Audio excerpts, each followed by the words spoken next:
अस्सलाम वालेकुम दोस्तों, उम्मीद करता हूँ आप सभी लोग खैरियत से होंगे। सऊदी अरब की कुछ ज़रूरी खबरें हैं।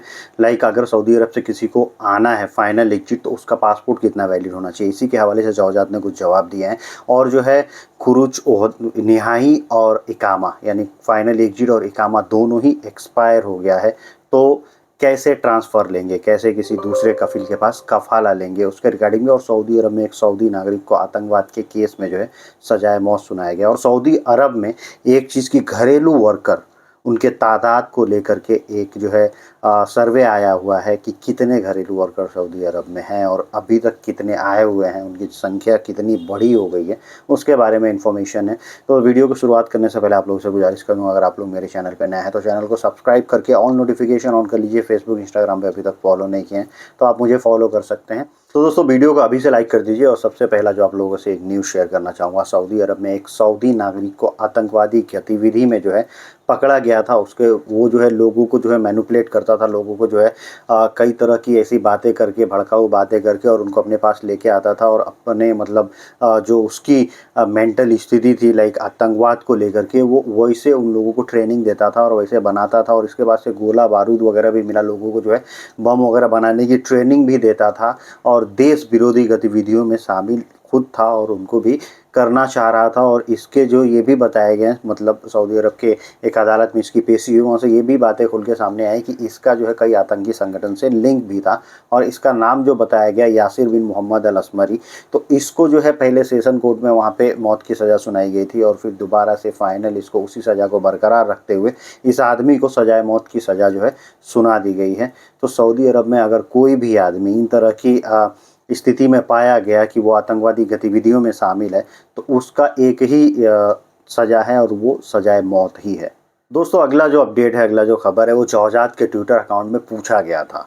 एक शख्स ने सवाल किया था कि मुझे खुरूज निहाई जाना है, खुरूज निहाई के हवाले से सवाल किया था कि खुरूज निहाई जाना है मुझको, और मेरे पासपोर्ट की जो वैलिडिटी है वो 1 महीने से कम है, तो मैं क्या मेरा खुरूज निहाई लग सकता है। इस पर जौजात ने जवाब दिया है कि किसी भी नागरिक का अगर गैर मुल्की का उसका फाइनल एग्जिट लगाना है तो उसके पासपोर्ट की वैलिडिटी जो है 60 दिनों की होनी चाहिए। क्योंकि पासपोर्ट एक ऐसा डॉक्यूमेंट है जो इंटरनेशनल ट्रैवल करना अलाउ करता है कि आप इंटरनेशनली कहीं किसी देश में ट्रैवल कर सकते हैं।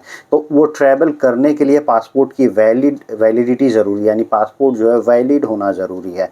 तो कई केसेस में आप अगर इंडिया से ट्रैवल करते हैं तो वहाँ जो है वीज़ा लगाने के लिए, मेडिकल कराने के लिए 6 महीना से ज़्यादा की वैलिडिटी होनी चाहिए। लेकिन सऊदी अरब में अगर आप पहुँच गए और वहाँ से अपने देश वापस आना चाहते हैं तो आपके पासपोर्ट की यानी फाइनल एग्जिट पे आना चाहते हैं तो आपके पासपोर्ट की वैलिडिटी कम से कम जो है 60 दिनों की होनी चाहिए। उसके बाद से आपके पासपोर्ट पे फाइनल एग्जिट लगेगा। 60 दिन उसके ज़्यादा की होगी तो और अच्छा है, क्योंकि जब फाइनल एग्जिट लगेगा तो आपको 60 दिन और मिलते हैं कि आपके कुछ डिस्प्यूट वगैरह हैं तो वो क्लियर कीजिए। और इन बिटवीन आपका पासपोर्ट एक्सपायर नहीं होना चाहिए, पासपोर्ट वैलिड होना चाहिए, फिर आप जो है अपने देश रिटर्न आ सकते हैं, ट्रैवल कर सकते हैं। एक अगला जो सवाल किया था जौजात से ही एक शख्स ने, उन्होंने कहा था कि हमारा जो है फाइनल एग्जिट जो है वो भी एक्सपायर हो गया और इकामा भी एक्सपायर हो गया है।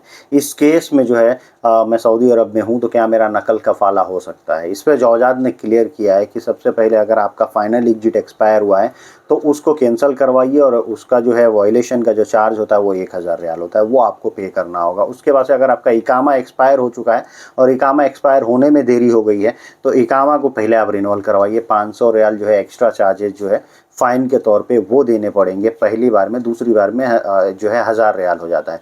तो इकामा आपका जो है वो सही करवाइए, इकामा जो है आप रिन्यू करवाइए और आपका फाइनल एग्जिट कैंसिल करवाइए। ये दोनों के चार्जेस भरने पड़ेंगे, चाहे कफिल को ही भरने पड़ते हैं। लेकिन वायलेशन आपने किया तो हो सकता है कफिल बोलेगा भैया अभी तुम ही भरो। तो ये चीज़ें हो गई। अब जो है ये जब हो जाएगा तब आपका ट्रांसफ़र लेने के लिए आप ये हो जाएंगे कि अब आप ट्रांसफ़र ले सकते हैं। इस जो है स्थिति में, इस कंडीशन में आप ट्रांसफ़र ले सकते हैं। लेकिन ट्रांसफ़र लेने का पहली बार अगर आप ट्रांसफ़र ले रहे होंगे तो पहली बार ट्रांसफ़र लेने के लिए बताया गया कि ट्रांसफ़र के जो चार्जेस होते हैं, नकल कफ़ाला के जो चार्जेस होते हैं वो 2000 रियाल होते हैं। और जब आप दूसरी बार कहीं, मान लीजिए एक बार आदमी नकल कफ़ाला ले लिया, वहाँ पे साल 2 साल काम किया, फिर चाहता है कि नहीं हम दूसरी कंपनी में चले जाएँ, तो उसके जो चार्जेस होते हैं वो 4000 रियाल हो जाते हैं। तो उम्मीद करता हूँ ये आप लोगों को जो है समझ में आएगा जो जौजात ने क्लियर किया है। कुल मिला के बात ये कहना है कि अगर आपको नकल कफ़ाला लेना है और आप फाइनल एग्जिट ले चुके हैं और आपका इकामा भी एक्सपायर हो चुका है तो ये दोनों को सबसे पहले आपको जो है उसका वायलेशन का पेमेंट भरना होगा एग्जिट का, और उसके बाद से आपका इकामा रिन्यू कराना होगा। तब जाके आप लीगलाइज होंगे कि आप जो है लीगल तरीके से कहीं और जो है ट्रांसफ़र ले सकते हैं और वहाँ काम कर सकते हैं। दोस्तों एक अगला अपडेट जो शेयर करना चाहूँगा वो घरेलू वर्करों के लिए। घरेलू वर्कर में आप लोगों को मालूम है, चाहे हाउसमेड हो, हाउस बॉय हो, हाउस ड्राइवर हो, फिर उसमें खयात भी होते हैं काम करने वाले, कुक भी होते हैं काम करने वाले, नैनी भी होते हैं, हाउस बॉय होते हैं, हारिस मंजली होते हैं। ये सब कैटेगरी जो है, हाँ, ये आता है घरेलू वर्कर, डोमेस्टिक वर्कर की कैटेगरी। तो इसमें बताया गया कि अब तक जो है घरेलू वर्कर की जो तादाद है सऊदी अरब में वो 36 लाख पहुंच चुकी है।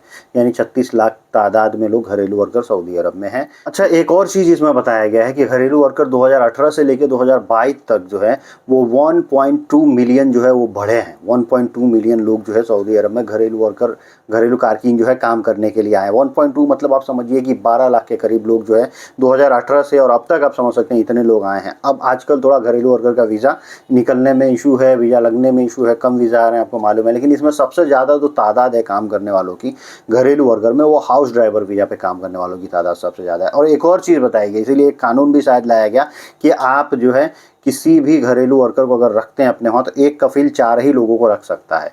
4 लोगों से ज़्यादा होगा तो उसको जो है 9,600 रियाल जो है देना पड़ेगा एक इकामे का, 1 साल का। तो ये भी बढ़ा दिया है। और जो गैर मुल्की वहाँ पे हैं वो अगर अपने वहाँ घरेलू वर्कर रखना चाहेंगे तो 2 से ज़्यादा नहीं रख सकते हैं।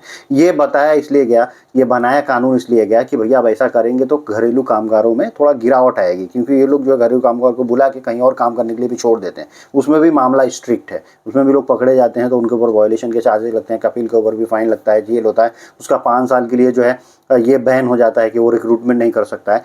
ये भी चीज़ें हो रही हैं।